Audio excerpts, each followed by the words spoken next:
When I was a young man, growing up in New York City, I refused to pledge allegiance to the flag. Of course, I was sent to the principal's office, and he asked me, "Why don't you want to pledge allegiance? Everybody does."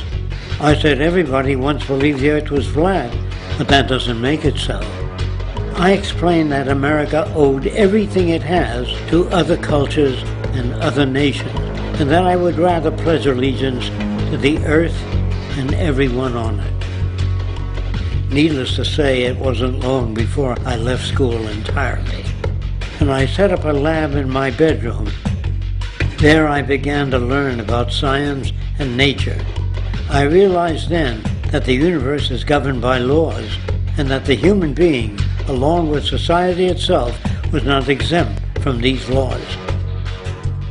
Then came the crash of 1929, which began what we now call the Great Depression.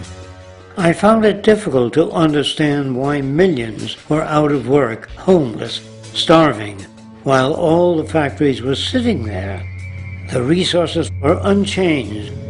It was then that I realized that the rules of the economic game were inherently invalid. Shortly after came World War II, where various nations took turns systematically destroying each other.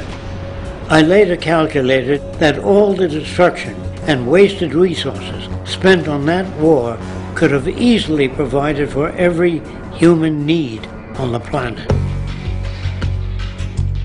Since that time, I have watched humanity set the stage for its own extinction.